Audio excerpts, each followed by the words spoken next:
दोस्तों, आप सभी को मेरा प्रणाम। आज मैं आपको दुर्गा कवच सुनाने जा रही हूँ। इस कवच से सभी मनुष्य की मनोकामना पूरी होती है।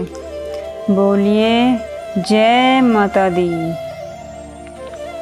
श्री मार्कंडेय जी बोले, हे ब्रह्मा जी, इस संसार में परम गुप्त जो कवच है और जो सभी प्रकार से मनुष्यों की रक्षा करने वाला है और जिसे अभी तक किसी से प्रकट न किया गया हो, उस कवच को मुझे बताइए। श्री ब्रह्मा जी मार्कंडेय जी से बोले, हे विप्र, जो अत्यंत छिपा हुआ संपूर्ण जीव मात्र का उपकार करने वाला तथा पुण्यदायक श्री देवी जी का कवच है, सो तुम उस कवच को मुझसे सुनो। अब मैं पहले तुम्हें कवच की अधिष्ठात्री देवी की 9 मूर्तियों के नाम ध्यान करने के लिए बतलाता हूँ।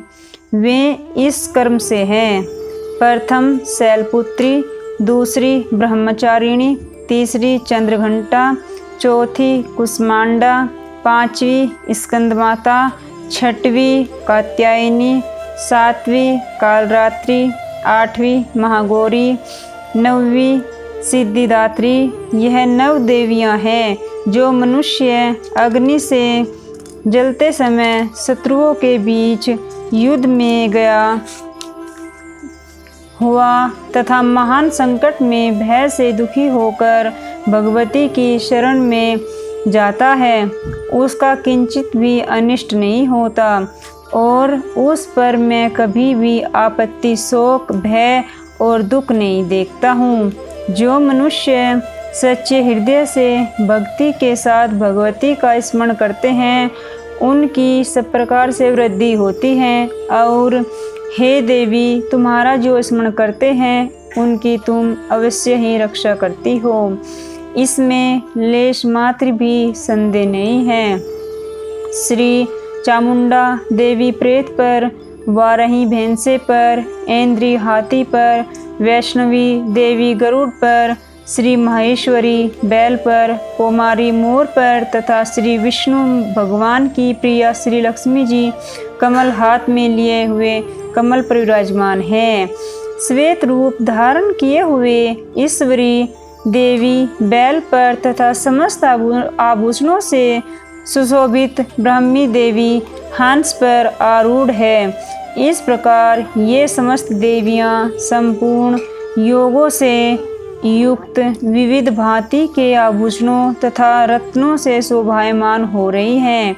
ये समस्त देवियां क्रोध युक्त रथ में बैठी हुई दिखाई देती है और शंख, चक्र, गदा, शक्ति, हल, मूसल, खेटक, तोमर, फरसा, पाश, भाला, त्रिशूल और उत्तम आयुध सारंग, धनुष दैत्यों का वध करने तथा भक्तों को अभय देने के लिए और देवताओं के हित के लिए इन शस्त्रों को धारण करती है। हे महारौद्रे, महाघोर पराक्रम वाली देवी, तुम्हारे लिए नमस्कार है। हे महाबलशालिनी, महान उत्सव वाली, हे महाभय विनाशिनी, हे बड़ी कठिनता से दर्शन देने वाली, शत्रुओं के भय को बढ़ाने वाली देवी, मैं तुम्हारी शरण में आया हूँ, मेरी रक्षा करो।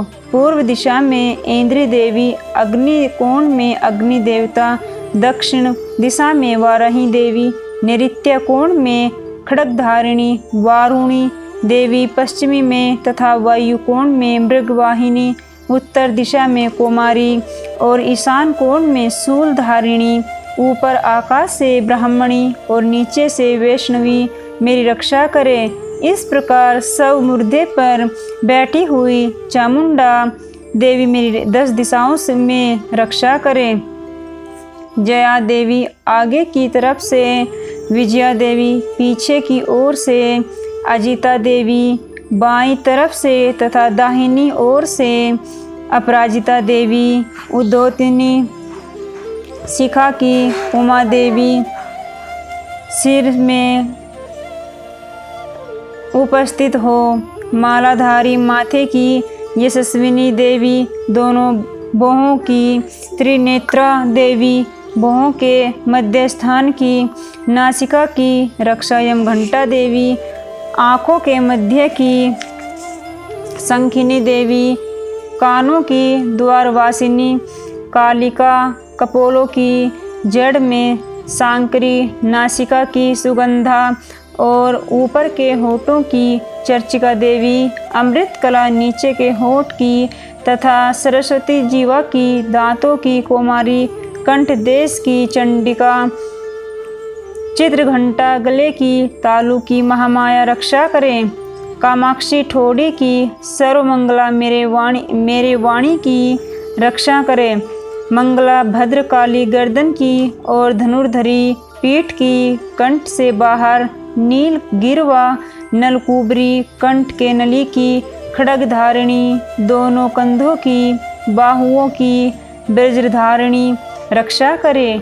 दाहिनी दंडिनी, दोनों हाथों की, अंबिका, उंगलियों की, समस्त नखों की, शूलेश्वरी, कोप की कुलेश्वरी रक्षा करें। महादेवी, दोनों स्तनों की, शोक विनाशिनी, मेरे मन की, ललिता देवी, हृदय की और शूलधारिणी, उदर पेट की रक्षा करें।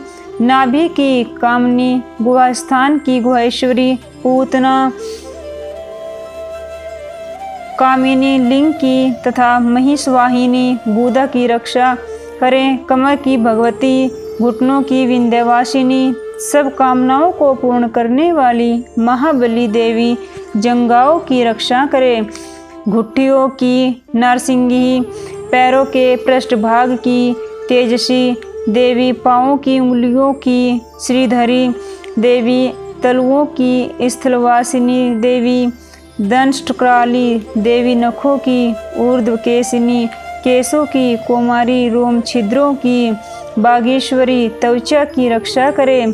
रक्त, मज्जा, वसा, मांस तथा अस्थि की पार्वती देवी, कालरात्रि, आंतों की और मुक्तेश्वरी देवी, पित्त की पद्मावती, श्लेष्मा की चूड़ामणि देवी, ज्वालामुखी, नस जाल की और समस्त संधियों की अबद्धा देवी रक्षा करें। श्री ब्राह्मणी, मेरे शुक्र यानी वीर्य की, श्री छत्रेश्वरी देवी, छाया की, अहंकार मन बुद्धि की, श्री धर्म धारिणी देवी रक्षा करें। तथा प्राण, अपान, व्यान, उदान और समान की वज्रहस्ता देवी, प्राण की कल्याण शोभना देवी, योगिनी, रस, रूप, गंध, शब्द और स्पर्श की सतोगुण, रजोगुण और तमोगुण की नारायणी देवी रक्षा करें। आयु की वाराही देवी, धर्म की वैष्णवी देवी रक्षा करें। चक्रिणी देवी, यश, कीर्ति, धन तथा विद्या की सदा रक्षा करें। इंद्राणी मेरे गोत्र की, चंडिका मेरे पशुओं की, श्री महालक्ष्मी मेरे पुत्रों की और भैरवी मेरी स्त्री की रक्षा करें। सुप्ता देवी, मार्ग की, क्षेमकारी, मार्ग में आई हुई आपत्तियों से महालक्ष्मी, दरबार में विजया देवी, सभी स्थानों में सब प्रकार से रक्षा करें। यदि कवच में कोई स्थान रक्षा से शेष रह गया हो तो उस स्थान पर पापों का नाश करने वाली जयंती देवी रक्षा करें। अपने कल्याण चाहने वाले मनुष्य को कवच के बिना एक पग भी न चलना चाहिए, क्योंकि कवच से अपनी रक्षा करके नित्य जिस जिस स्थान पर जाकर जिस जिस कार्य की इच्छा करता है उस कार्य में अतुलनीय ऐश्वर्य को प्राप्त कर लेता है। तथा जिसने कवच धारण कर रखा है वह युद्ध में निर्भय होकर विजय को प्राप्त करता है और वह तीनों लोकों में पूजनीय होता है। यह देवी का कवच देवताओं को भी दुर्लभ है। जो मनुष्य श्रद्धा पूर्वक पवित्र हो नित्य प्रति तीनों संध्याओं के समय इस भगवती के पाठ को करता है उसे देवी कला प्राप्त होती है। वह त्रैलोक्य में कहीं भी पराजित नहीं होता। तथा अकाल मृत्यु से रहित होकर 100 वर्षों तक जीवित रहता है और उसके लूसा यानी मकड़ी, विस्फोटक आदि रोग नष्ट हो जाते हैं। स्थावर, जंगम, कृत्रिम विषादि तथा समस्त अभिचार यंत्र, मंत्र, तंत्र आदि जो पृथ्वी पर है तथा भूचर प्राणी, खेचर, जलचर प्राणी और उपदेशक साथ में उत्पन्न हुए तथा कुक्षी में उत्पन्न होने वाले रोग, शाकिनी डाकिनी आदि नीच देवता इस कवच के धारण करने से नष्ट हो जाते हैं।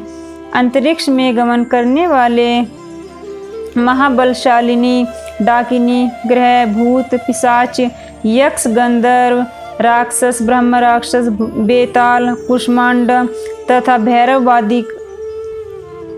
भैरवादिक अनिष्टकारक देवता देवी के कवच को हृदय में धारण करने वाले पुरुष के दर्शन मात्र से भाग जाते हैं। इस कवच को धारण करने से पुरुष के तेज की वृद्धि होती है, यश और कीर्ति भी बढ़ती है। जो मनुष्य पहले इस कवच का पाठ करके बाद में सप्तशती का पाठ करता है, उस मनुष्य के संतति पुत्र पौत्रादि जब तक यह भूमंडल, पर्वत, वृक्ष, वन को धारण किए हुए हैं तब तक पृथ्वी पर बने रहते हैं। और जो देवताओं के लिए भी परम दुर्लभ है स्थान है, वह देहांत के बाद उस परमोत्तम धाम को प्राप्त करता है और दिव्य स्वरूप को प्राप्त होकर शिवजी के साथ आनंद का भागी होता है। बोलिए सच्चे दरबार की जय। दुर्गे माता की जय। जय माता दी।